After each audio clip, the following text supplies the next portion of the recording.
Hello बच्चों, life processes in living organism part 1 का आज हमारा 5th वीडियो लेक्चर है और आज हम एक बहुत ही इम्पॉर्टेंट टॉपिक पढ़ने जा रहे हैं, that is cell division and essential life process. ये पढ़ने से पहले हम कुछ क्वेश्चंस को रिकॉल करेंगे। First question is what happens to the cells of injured tissue, कि जो injured tissues हैं, जैसे अगर हमको कोई चोट लग जाती है तो उस टाइम पर सेल का क्या होता है, वो कैसे फंक्शन करता है। तो देखो, अगर सेल इंजर्ड हो जाते हैं, टिश्यूज़ इंजर्ड हो जाते हैं, तो पहली बात तो आपको ये समझ जाना चाहिए कि हमारी जो बॉडी है वो सेल से मिलकर बनी है। सेल्स कंबाइन होते हैं और वो फॉर्म करते हैं क्या, टिश्यूज़ फॉर्म करते हैं। सेल से ही टिश्यूज़ बने। अब टिश्यू इंजर्ड हो जा रहे हैं तो ऑब्वियसली सेल भी इंजर्ड हो रहे हैं, वो भी कहीं ना कहीं उनको जो फंक्शन है वो डिस्टर्ब हो रहा है।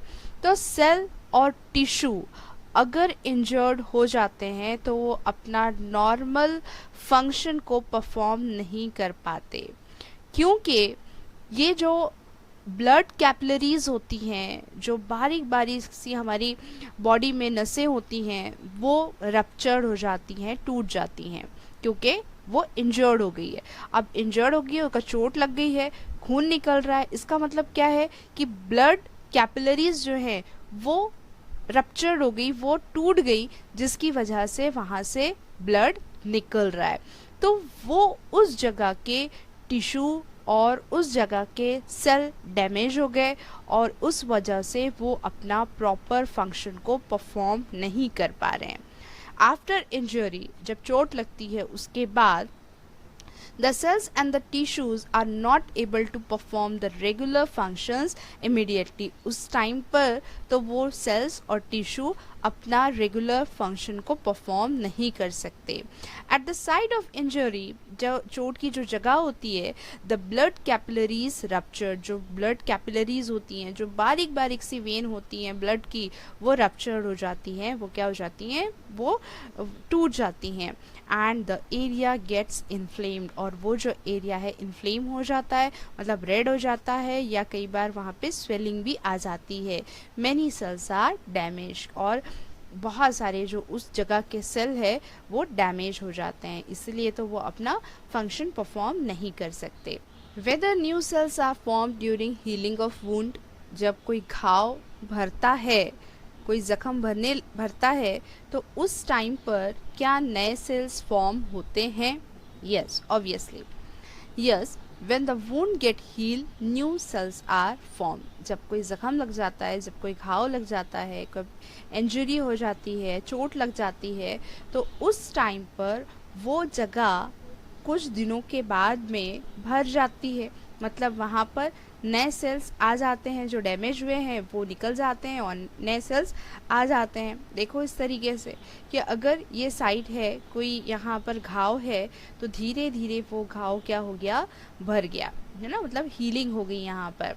तो यहाँ पे क्यों हीलिंग का ये जो प्रोसेस है वो क्या है, सेल डिवीजन की। जो सेल है, न्यू सेल्स फॉर्म होते जा रहे हैं और वो जो वुंड की हीलिंग होते जा रही है, जो घाव है वो भरते चले जा रहे हैं, because of new cells are form. तो जैसे ही कोई घाव लगता है तो उस टाइम पर जो प्रोसेस होती है वो होती है सेल डिवीजन की।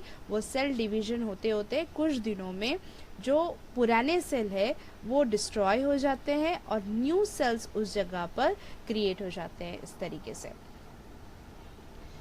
Do the plants get injured when we plug the flowers, अगर हम फ्लावर को तोड़ते हैं तो उस टाइम पे प्लांट को इंजरी होती है, क्या प्लांट को चोट लगती है? How are those wound heal, अगर चोट लगती है तो वो कैसे हील होता है? Plants are injured when we plug flower, अगर हम फ्लावर को तोड़ते हैं तो प्लांट्स को भी क्या होता है, चोट लगती है। वो उस जगह, जो जिस जगह से टूट रहा है वहाँ पर उसको इंजरी होगी। The cells at the point of injury में डाई, और उस जगह के जो सेल्स होते हैं, जैसे अगर ये पार्ट से अलग हो जा रहा है, ये अगर ये फ्लावर की स्टेम है और यहाँ से हम उसको तोड़ दे रहे हैं, तो इस जगह के जो सेल हैं वो सेल क्या हो जाएंगे, डाई हो जाएंगे, वहाँ के सेल मर जाएंगे। But they are seal quickly within minute by the cell below. और उसके नीचे जो सेल होते हैं वो एक ऊपर की लेयर के बाद में जो नीचे की लेयर होती है वो सेल्स बहुत ही जल्दी उसको हील कर लेते हैं। मतलब ये जगह से अगर ये अलग भी हो गया तो ये बाकी की जो इंजरी है वो बहुत जल्दी से वो रिकवर हो जाता है विद इन मिनट। कहाँ कितनी देर लग रही है उसको, विद इन मिनट उसकी रिकवरी हो जाती है। How does the growth of any living organism occur? Does the number of cells in their body increase? If yes, how? Living organisms grow due to increase in the number of cell in their body. देखो question क्या था कि जो living organism है उनकी growth कैसे होती है। How does the growth of any living organism, कैसे ग्रोथ होती है? ग्रोथ कैसी होगी, जब हमारे बॉडी के जो सेल्स हैं, नंबर ऑफ सेल्स इंक्रीज होंगे तभी बॉडी की ग्रोथ होती है। Does the number of cells in their body increases? हाँ, हमारी बॉडी के जो नंबर ऑफ सेल्स हैं वो बढ़ते हैं। The cell divide regularly and adds new cell which are essential for growth. अगर हमारे बॉडी के जो सेल्स हैं वो इंक्रीज हो रहे हैं तो हमारी ग्रोथ होती है। तो वो जो सेल जो ग्रोथ होना है तो वही प्रोसेस कौन सी है, सेल डिवीजन की, जो हम आज पढ़ने वाले हैं। देखो इस तरीके से सेल का जो नंबर है वो बढ़ता है, इस तरीके से सेल डिवीजन होता है। ये एक सेल है, एक सेल से यहाँ पर दो सेल्स फॉर्म हो रहे हैं। देखो आगे भी हम ये पढ़ने वाले हैं, इसको अच्छे से ध्यान में रखो। जो एक सेल है उसको कहा गया है मदर सेल। फिर ये डिफरेंट प्रोसेसेस होती हैं जो हम आज पढ़ेंगे। तो ये प्रोसेसेस के थ्रू एक सेल से जो दो सेल्स फॉर्म हो रहे हैं तो ये दो सेल्स को कहा जाता है डॉटर सेल। इसे क्या कहा जाता है, daughter cell, two daughter cell. फिर ये एक सेल फिर ये रिएक्ट करेगा एज अ मदर सेल, फिर इससे दो सेल्स फॉर्म हो जाएंगे। फिर ये वाला सेल है, इससे दो सेल्स फॉर्म हो जाएंगे, है ना। फिर ये डिवाइड होगा, फिर इससे दो, फिर इससे दो, इस तरीके की से सेल डिवीजन चलता रहता है। मतलब नंबर ऑफ सेल्स जो है वो बढ़ते रहते हैं। How the new individual of a species is formed from existing one of same species. अब एक ही स्पेसीज है, एक ही ग्रुप ऑफ लिविंग ऑर्गेनिज्म है, उसके जैसे नए इंडिविजुअल्स जो हैं वो आ रहे हैं, मतलब फॉर्म हो रहे हैं। तो उनकी प्रोसेस क्या है, क्या प्रोसेस रहेगी, reproduction. Reproduction is the biological process in which new individual organism offspring मतलब child are produced from their parent, means जो एग्जिस्टिंग ऑर्गेनिज्म है, जो पेरेंट है, उनका बायोलॉजिकल प्रोसेस से थ्रू रिप्रोडक्शन होगा और रिप्रोडक्शन के थ्रू वो अपने जैसे लिविंग ऑर्गेनिज्म को रिप्रोड्यूस करेंगे, है ना। तो ये जो प्रोसेस है, ये प्रोसेस कौन सी है, रिप्रोडक्शन की। Cell division is one of the very important properties of cell and living organism. Living organism की ये एक बहुत ही important property है। Due to this property, only a new organism is formed from existing one. अब ये property की वजह से क्या होता है कि a new organism is form, मतलब एक नया लिविंग ऑर्गेनिज्म फॉर्म होता है जो एग्जिस्टिंग वन है। मतलब एक लिविंग ऑर्गेनिज्म है और उसी लिविंग ऑर्गेनिज्म का चाइल्ड प्रोड्यूस हो रहा है, तो उसे क्या कहते हैं हम, रिप्रोडक्शन। जैसे कि ये चाइल्ड की एक यहाँ पे पिक्चर गिवन है कि ये चाइल्ड कैसे प्रोड्यूस होगा, उसी के मतलब जो एग्जिस्टिंग है ह्यूमन बीइंग का रिप्रोडक्शन होगा तो चाइल्ड फॉर्म होगा। अब multi cellular organisms grown up. अब यहाँ पर देखो, एक तो ये हो गया रिप्रोडक्शन होगा, मतलब एक ऑर्गेनिज्म से दूसरा ऑर्गेनिज्म रिप्रोड्यूस होगा। सेकेंड इम्पॉर्टेंट क्या है सेल डिवीजन का, अब multi cellular organism grown up. अब ये जो चाइल्ड है, अब ये इसकी बर्थ होगी। अब बर्थ होने के बाद ये धीरे धीरे ग्रोन अप होगा, बढ़ता चला जाएगा, और ये बढ़ रहा है, इसके स्टेप जो है ये बढ़ रही है, तो इसके साथ साथ में क्या हो रहा है, इनके सेल जो है वो बढ़ते जा रहे हैं। सेल बढ़ रहा है जब भी तो उसकी ग्रोथ हो रही है, तो ये ग्रोथ के लिए भी रिस्पॉन्सिबल क्या है, सेल डिवीजन है। And emaciated body can be restored. Emaciated body मतलब, इमैशिएटेड मीन्स वेरी थिन, बहुत ही दुबला पतला है, जो हड्डी चमड़ा जिसे कहते हैं। तो अगर ऐसी बॉडी है और वो फिर अच्छा प्रोटीन विटामिन अच्छा लेकर फिर से वो रिस्टोर हो सकता है, मतलब वो अपनी हेल्थ को बना सकता है इस तरीके से कि ये जो पहला आपको पिक्चर दिख रहा है उसकी जो बॉडी है वो इमैशिएटेड बॉडी कहलाती है, मतलब वेरी थिन, बहुत ही दुबला पतला सा है। लेकिन अगर वो अच्छा न्यूट्रिएंट अगर लेता है तो वो अपनी बॉडी को रिस्टोर कर सकता है, अपने आप को वो हेल्दी बना सकता है। लेकिन यहाँ पर भी हो क्या रहा है, दुबले से अगर वो हेल्दी हो रहा है, मोटा हो रहा है, मतलब वहाँ पर उसके जो सेल है वो सेल नंबर इंक्रीज़ हो रहे हैं। मतलब ये जो तीनों प्रोसेस है, कि एक तो है रिप्रोडक्शन की, दूसरी है ये जो ग्रोथ की, तीसरी है जो इमैशिएटेड बॉडी जो गेन कर रहा है, फिर से वो रिस्टोर हो रहा है उसके बॉडी में, वो सब किसकी वजह से है, सेल डिवीजन के वजह से। मतलब सेल डिवीजन एक बहुत ही इम्पॉर्टेंट प्रोसेस है। There are two types of cell division, mitosis and meiosis. Cell division के टू टाइप्स है, एक तो सेल डिवीजन होता है माइटोसिस के थ्रू और दूसरा होता है मियोसिस के थ्रू। Mitosis occur in somatic cells and stem cell of the body. और ये जो माइटोसिस है हमारी बॉडी में कहाँ होते हैं सेल्स, एक तो सोमैटिक सेल्स में माइटोसिस के थ्रू सेल डिवीजन होगा और दूसरा स्टेम सेल में होगा। सोमैटिक सेल और stem cells means what, somatic cell means कि any cell of the body except sperm and egg cell. हमारी बॉडी का कोई भी सेल सिर्फ किसको छोड़कर, स्पर्म सेल और एग सेल, मतलब जर्म सेल जो रिप्रोड्यूस करने के लिए रिस्पॉन्सिबल होते हैं, गैमेट्स, उसको छोड़कर हमारे बॉडी का कोई भी सेल कहलाता है सोमैटिक सेल। दूसरा टाइप है stem cell. Stem cell it is a special type of cell, ये एक स्पेशल टाइप के सेल होते हैं हमारी बॉडी में। These cells give rise to all other type of cells present in the body। और ये जो स्टेम सेल है इनकी एक यूनिक एबिलिटी होती है कि ये सेल से कोई भी डिज़ायर्ड सेल को फॉर्म कर सकते हैं। तो ये सेल हमारे बॉडी में प्रेजेंट होते हैं रेड बोन मैरो में, जो बोन मैरो जो हड्डी के अंदर प्रेजेंट होता है उसे कहा जाता है, उसके अंदर ये स्टेम सेल्स प्रेजेंट होते हैं। और कुछ stem cells adipose connective tissues में भी रहते हैं, एडल्ट सेल्स कहलाते हैं ये। और जो before the birth umbilical cord के अंदर जो ब्लड रहता है उसके अंदर भी स्टेम सेल्स प्रेजेंट होते हैं। Meiosis occur in germ cell. Germ cell मतलब जो रिप्रोडक्टिव सेल कह सकते हैं हम उसको, कि जो male and female germ cells कहलाते हैं।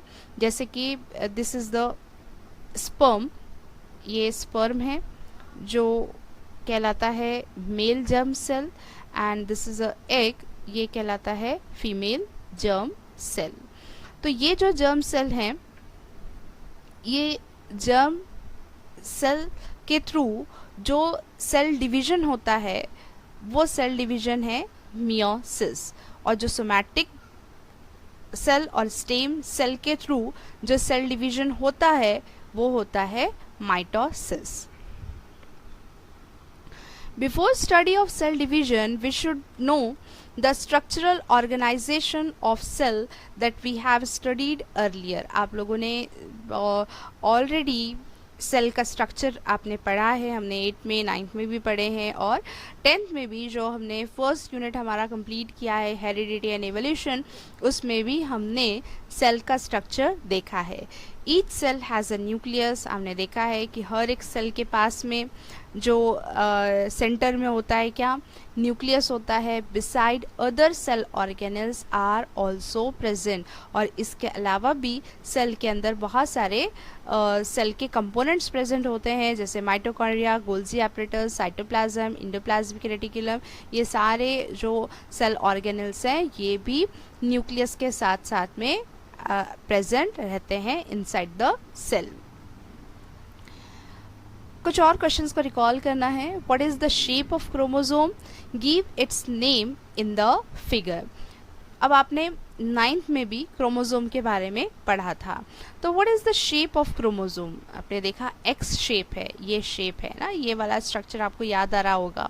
और उसके नेम्स इस तरीके से, ये आर्म्स है क्रोमोसोम के, ये जो लेबल किया हुआ है ये ऊपर का साइड ये है पी आर्म, बीच में ये है सेंट्रोमियर, ये है क्यू आर्म, और ये जो दिखाई दे रहा है आपको थ्रेड लाइक स्ट्रक्चर ये है किसका, डीएनए का. तो इस तरीके से लेबलिंग आपको करना है. A pair of each type of chromosome is present in 2n condition. 2n condition pair में रहते हैं, मतलब अगर ये एक क्रोमोसोम है तो ये होमोलॉगस क्रोमोसोम हुआ, फिर ये है एक ये एक सेकेंड क्रोमोसोम है ना. लेकिन अब ये दोनों की जो पेयरिंग है ये पेयर होकर ही तो ये एक्स शेप फॉर्म कर रहे हैं ना, तो इनकी कंडीशन क्या है, ये 2n कंडीशन है. मतलब ये है n, ये है n नंबर, तो ये दोनों मिला के क्या हो गए, ये 2n नंबर, ये 2n कंडीशन हो गया. Where is single chromosome of each type is present in n condition. अगर ये सिंगल है मतलब इसने पेयरिंग नहीं किया है तो इसे हम क्या कहेंगे, n कंडीशन में. और अगर ये पेयरिंग कर लेता है तो इस क्रोमोसोम की कंडीशन क्या हो गई, ये है 2n कंडीशन में, जैसे कि फिगर में दिखाया गया है. कैरियोकाइनेसिस की फर्स्ट स्टेप है प्रोफेज. बहुत सारा यहाँ पर हमको पढ़ना है, धीरे धीरे इसको समझने की कोशिश करते हैं. सबसे पहले लिखा है कि in prophase condensation of basically thin thread like chromosome start. देखें, जो थ्रेड लाइक क्रोमोसोम है, थ्रेड लाइक क्रोमोसोम, ये कंडेंसेशन होना इनका स्टार्ट हो जाता है, मतलब ये एक जगह आना स्टार्ट कर देते हैं. आपको ये पता है कि सेल होता है, सेल के अंदर क्या होता है, यहाँ पर मिडिल में न्यूक्लियस होता है और न्यूक्लियस के अंदर क्रोमोसोम होते हैं. तो ये प्रोफेज का एक स्टेज आने से पहले ये इंटरफेज एक और स्टेप होता है. इंटरफेज में ये जो क्रोमोसोम है ये थ्रेड लाइक होता है, और ये थ्रेड लाइक क्रोमोसोम जब प्रोफेज स्टेज आती है तो ये थ्रेड लाइक क्रोमोसोम कंडेंसेशन होना स्टार्ट हो जाता है इनका, मतलब ये एक जगह आना स्टार्ट कर देते हैं, और उसकी वजह से due to this they become short and thick, और जिसकी वजह से वो शॉर्ट हो जाते हैं, थिक हो जाते हैं, and they start to appear along with their pair of sister chromatids. और जिसकी वजह से जो हमको ऐसा शेप नज़र आता है क्रोमोसोम का, ये ऐसा क्रोमोसोम का शेप दिखना स्टार्ट हो जाता है. ये जो पेयर ऑफ सिस्टर क्रोमैटिड्स ये नज़र आते हैं हमको उसके सिस्टर क्रोमैटिड्स के साथ में. अब ये सिस्टर क्रोमैटिड्स क्या होते हैं, देखें कि ये जो एक क्रोमोसोम है होमोलॉगस क्रोमोसोम, ये कहलाता है सिस्टर क्रोमैटिड्स. ये है सिस्टर क्रोमैटिड्स. तो ये एक क्रोमोसोम हुआ, ये एक दूसरा क्रोमोसोम हुआ.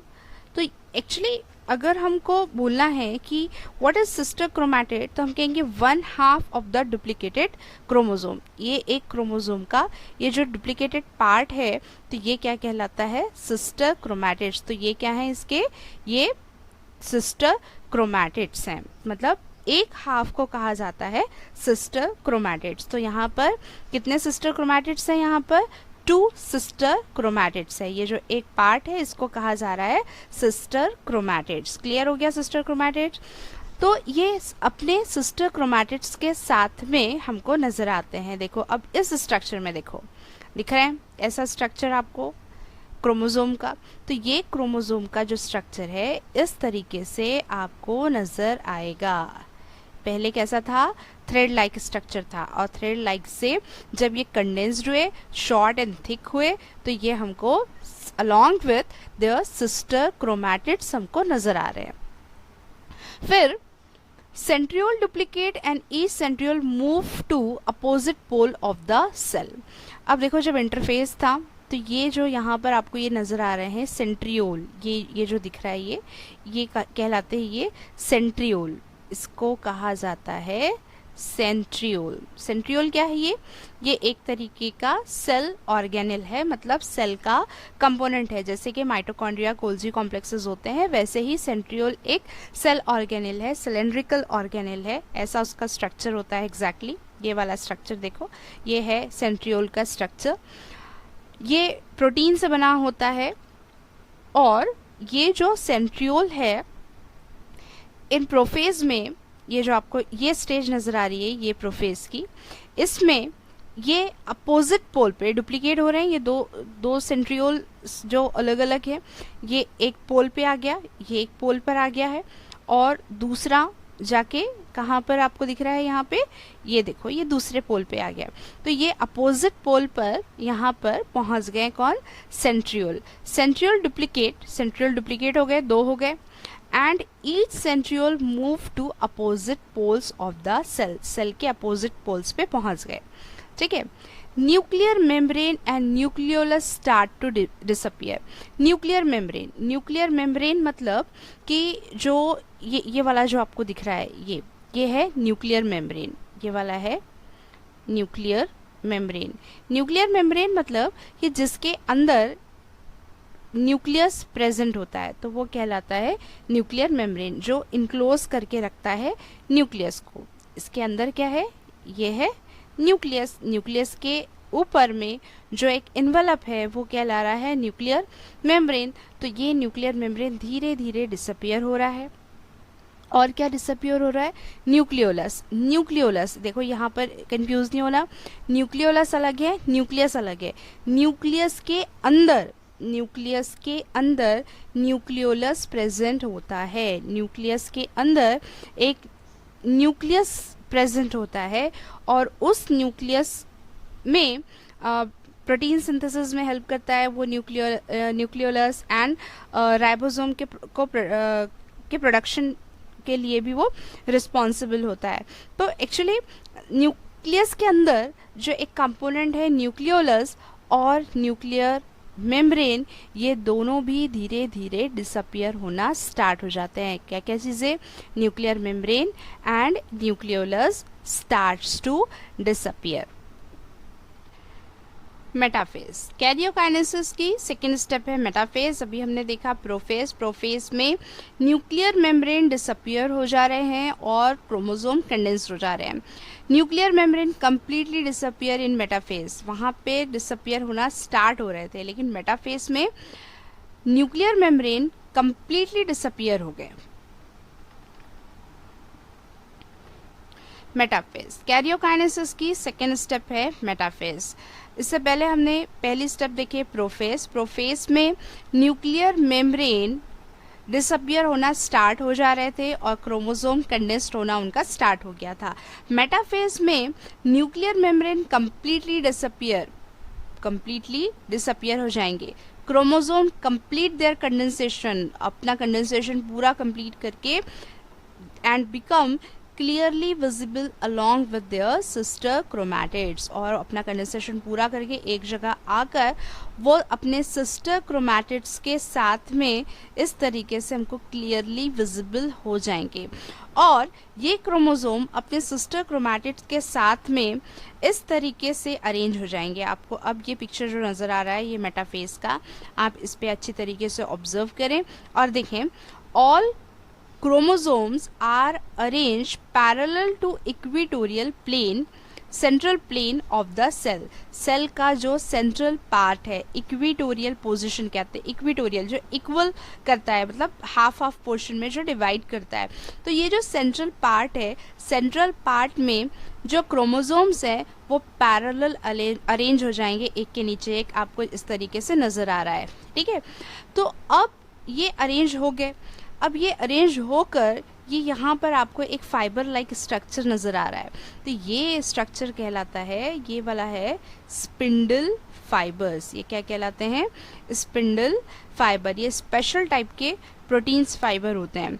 अब ये फाइबर का काम क्या होता है कि ये अरेंज होते हैं इन बिटवीन दी, देखो ये यहाँ पे कंफ्यूज करने वाला नेम है यहाँ, जो दो सिस्टर क्रोमैटिड्स के बीच में, मतलब क्रोमोसोम का जो सेंटर होता है वो सेंटर को कहा जाता है सेंट्रोमियर, ठीक है।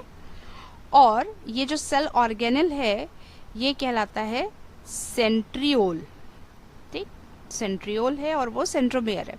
सेंट्रोमियर और सेंट्रियोल के बीच में एक स्पेशल टाइप के फाइबर्स आ गए। कौन से?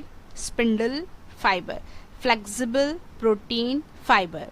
तो सेंट्रोमियर स्पिंडल फाइबर की हेल्प से क्रोमोसोम को अपनी तरफ मूव करते हैं, क्रोमोसोम को अपनी तरफ मूव करते हैं। तो एक जो क्रोमोसोम का एक पार्ट जाएगा एक साइड के, एक पोल के सेंट्रियोल तक के, और सेकेंड पार्ट जाएगा ये सेकेंड साइड के सेंट्रियोल तक के। वो आगे हम देखने वाले हैं। अभी इस स्टेप में आपको सिर्फ इतना ही समझना है कि जो न्यूक्लियर मेम्ब्रेन है वो पूरी तरीके से डिसअपियर हो गया, ठीक है।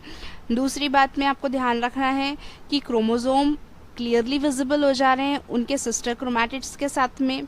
तीसरा आपको याद रखना है कि जो क्रोमोसोम हैं वो इक्वेटोरियल प्लेन, मतलब जो सेंट्रल प्लेन में अरेंज हो जा रहे हैं। अरेंज होने के बाद में सेंट्रियोल और सेंट्रोमियर के बीच में एक स्पेशल टाइप के प्रोटीन्स फाइबर्स आ गए हैं। यहाँ पे देखें, special type of flexible protein fibres, spindle fibres are form between centromere of each chromosome, chromosome के हर एक सेंट्रोमियर में, एंड बोथ सेंट्रियोल के बीच में, जो दो सेंट्रियोल्स हैं अपोजिट पोल में उनके और सेंट्रोमियर के बीच में, उसमें और सेंट्रोमियर के बीच में एक स्पेशल टाइप के प्रोटीन्स यहाँ पे अराइज हो गए हैं। ये कौन सी फेज हो गई? Metaphase, anaphase. कैरियोकाइनेसिस का थर्ड स्टेप है anaphase. In anaphase, centromere split and thereby sister chromatids of each chromosome separate and they are pulled apart in opposite direction with the help of spindle fiber. अब देखें इस figure से आपको समझ में आएगा। अब यहाँ पे एनाफेज में क्या हो रहा है कि जो सेंट्रोमियर है, सेंट्रोमियर मतलब जो centre of the chromosome, chromosome का जो सेंटर होता है उसे कहा जाता है सेंट्रोमियर। तो आपने देखा था कि ये जो क्रोमोसोम का सेंटर है जिसे कहा जाता है सेंट्रोमियर, ये सेंट्रोमियर स्प्लिट अप हो गए और स्प्लिट अप होके ये दो हिस्सों में डिवाइड हो गए, मतलब ये एक अलग चला जा रहा है और ये दूसरा हाफ पोर्शन अलग जा रहा है। तो इसको क्या कहा था हमने? Sister chromatids. ये जो पोर्शन था इसे क्या कहा था हमने? सिस्टर क्रोमैटिड्स, ठीक है।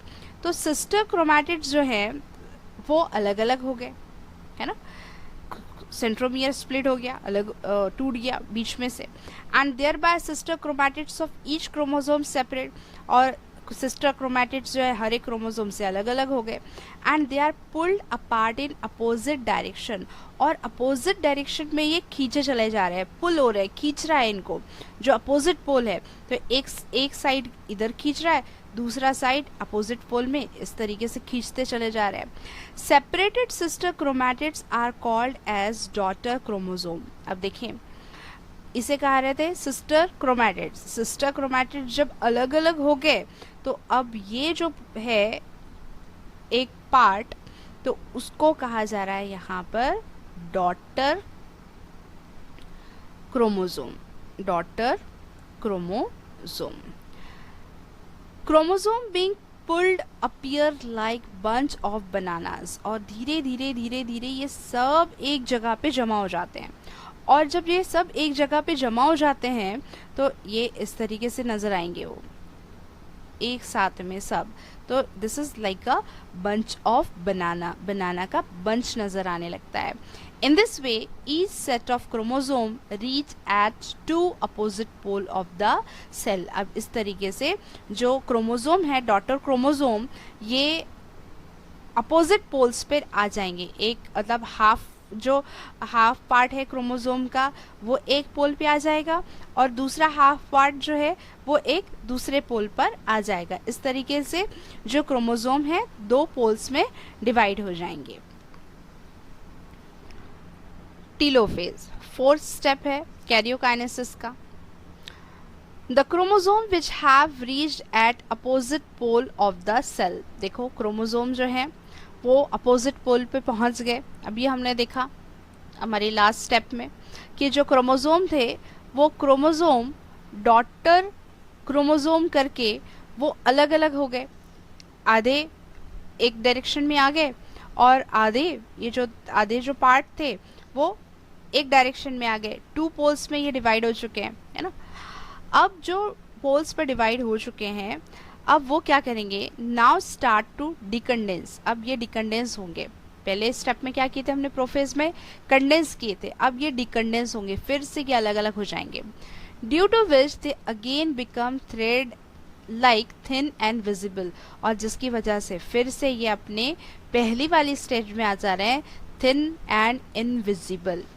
और जैसे ही ये अपनी पहली वाली स्टेज में आ जा रहे हैं थिन एंड इनविजिबल, तो उस टाइम पर यहाँ nuclear membrane is formed around each set of chromosome reached at poles. अब जैसे जब हमने देखा था कि फर्स्ट स्टेप में न्यूक्लियर मेम्ब्रेन डिसअपियर हो रही थी, तो यहाँ पर लास्ट स्टेज में न्यूक्लियर मेम्ब्रेन फिर से क्या हो रही है, यहाँ पर बन रही है।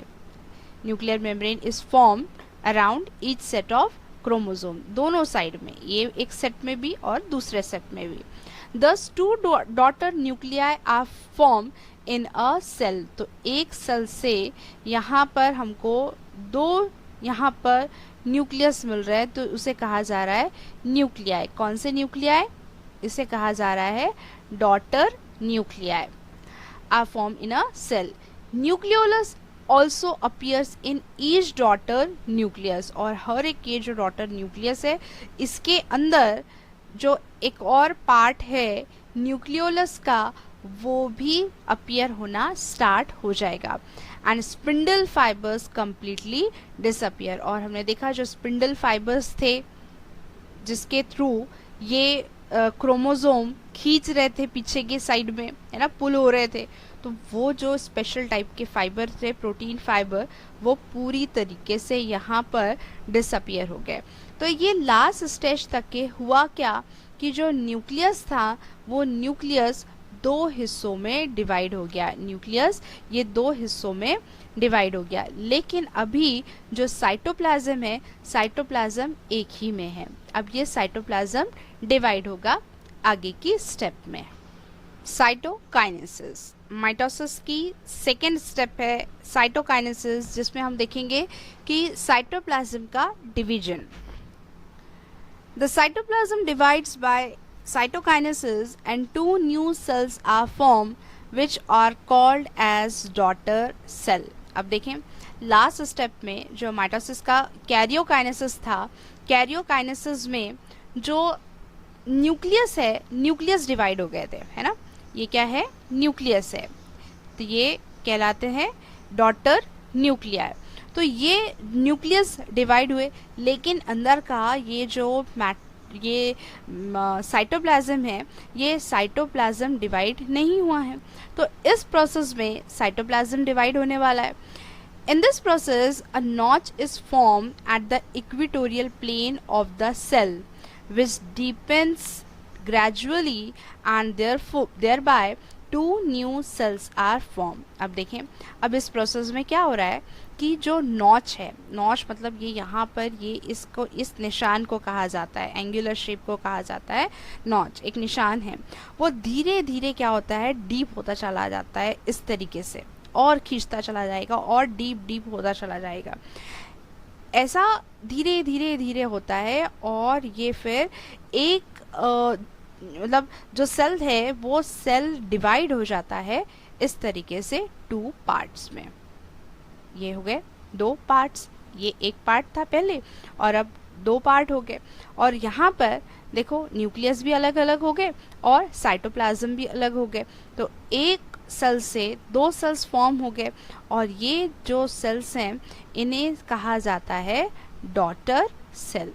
ये कहलाते हैं डॉटर सेल्स। तो 2 न्यू सेल्स आर फॉर्म, यहाँ पे 2 नए सेल्स तैयार हो गए और उसे को कहा जा रहा है डॉटर सेल। तो सिंपल याद रखना है साइटोकाइनेसिस में कि क्या हो रहा है। साइटोकाइनेसिस में जो नॉच है, नॉच मतलब एक जो निशान है, क्लीवेज है, वो धीरे धीरे डीप हो रहा है, गहरा होते जा रहा है और गहरा होते होते होते एक पार्ट से वो 2 पार्ट में उसने डिवाइड हो गया। तो इस तरीके से हो रहा है यहाँ पर साइटोप्लाज्म का डिवीजन। तो कैरियोकाइनेसिस में होता है न्यूक्लियस का डिवीजन, साइटोकाइनेसिस में होता है साइटोप्लाज्म का डिवीजन। तो ये जो डिवीजन है ये होता है in case of animal cell में। प्लांट सेल में साइटोकाइनेसिस की जो स्टेप है वो डायरेक्ट होती है। However in case of plant cell instead of notch, वहाँ पे नॉच तैयार नहीं होती, मतलब वो डीप ऐसे क्लीवेज नहीं फॉर्म होता है, एक सेल प्लेट तैयार हो जाती है। A cell plate is form exactly along mid line of the cell and the cytokinesis is completed. तो यहाँ पे नॉच की जगह पर यहाँ पर आप देख पा रहे होंगे कि ये एक प्लेट तैयार हो जाती है और ये प्लेट एग्जैक्ट होती है middle of the cell. Cell के बीच में एक प्लेट तैयार हो जाएगी और ये धीरे धीरे ये प्लेट के थ्रू ही एक सेल जो है वो 2 सेल में डिवाइड हो जाएगा। तो इस तरीके से cytokinesis in case of plant cell में कंप्लीट होता है। तो एनिमल सेल में जो सेल डिवीजन है, माइटोसिस का cell division, karyokinesis and cytokinesis की स्टेप एक हम एनिमेटेड वीडियो के थ्रू समझते हैं। Mitosis takes place in 2 steps, karyokinesis and cytokinesis. Karyokinesis में न्यूक्लियस डिवाइड हो जाते हैं 2 डॉटर न्यूक्लियाई में और इसके लिए अगेन लगता है इसको 4 स्टेप। 4 स्टेप में है कैरियोकाइनेसिस की 4 step, prophase, metaphase, anaphase and telophase. Second step है माइटोसिस का साइटोकाइनेसिस, जिसमें साइटोप्लाज्म डिवाइड हो रहा है और साइटोप्लाज्म के डिवाइड होने पर सेल जो है वो 2 डॉटर सेल को फॉर्म कर लेता है।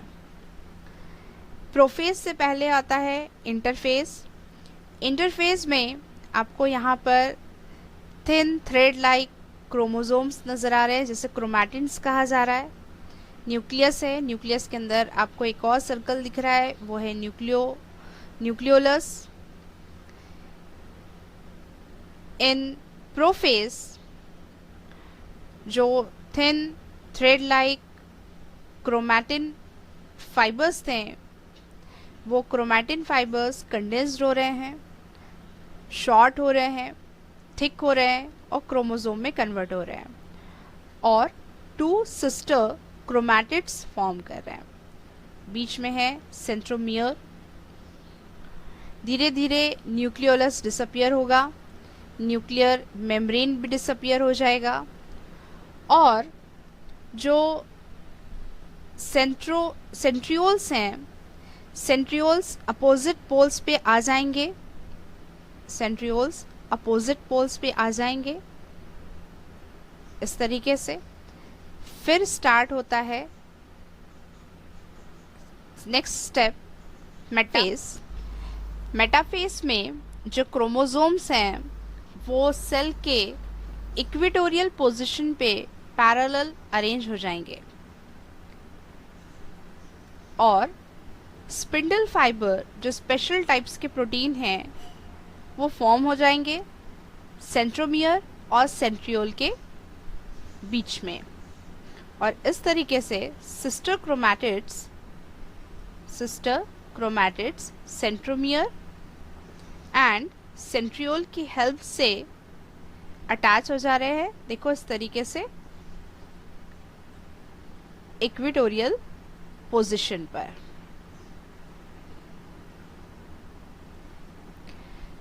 अब इसके बाद की स्टेज आती है एनाफेज। एनाफेज में ये जो सिस्टर क्रोमैटिड्स हैं वो अलग अलग हो जाएंगे, सेपरेट हो जाएंगे। काइनेटोकोर ये एक तरीके का प्रोटीन है जो हेल्प करता है स्पिंडल फाइबर अपनी तरफ खींच रहे हैं उसको, और धीरे धीरे वो पुल होते जा रहे हैं अपोजिट पोल्स की तरफ। सिस्टर क्रोमैटिड्स अलग अलग हो गए यहाँ पर। सेंट्रियोल्स ने अपनी तरफ उसको पूरी तरीके से पुल कर लिया और लास्ट में वो एक बंच ऑफ बनाना लाइक दिखने लग जाते हैं। फिर लास्ट स्टेप आती है टीलोफेज। टीलोफेज में जो डॉटर क्रोमोसोम्स हैं, अब ये कहलाते हैं डॉटर क्रोमोसोम, जो अलग अलग हो जाते हैं, फिर से वो डिकॉइलिंग होंगे, मतलब कंडेंसेशन जो हुआ था वो फिर से डिकंडेंस्ड हो जाएंगे थ्रेड लाइक स्ट्रक्चर में। न्यूक्लियर मेम्ब्रेन फिर से अपीयर हो जाएगी, न्यूक्लियस अपीयर हो जाएगा। साइटोकाइनेसिस की स्टेप आती है। धीरे धीरे देखो नॉच जो है वो डीप होते चले जाएगी और डीप होते होते साइटोप्लाज्म जो है वो डिवाइड हो जा रहा है इस तरीके से, और एक सेल से 2 डॉटर सेल्स फॉर्म हो रहे हैं। ये हो गया एनिमल सेल में।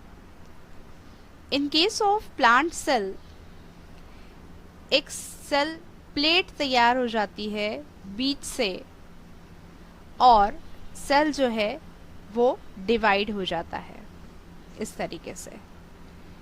यहाँ पे साइटोकाइनेसिस की प्रोसेस में ये सेल प्लेट तैयार होके 2 डॉटर सेल्स तैयार हो जाते हैं।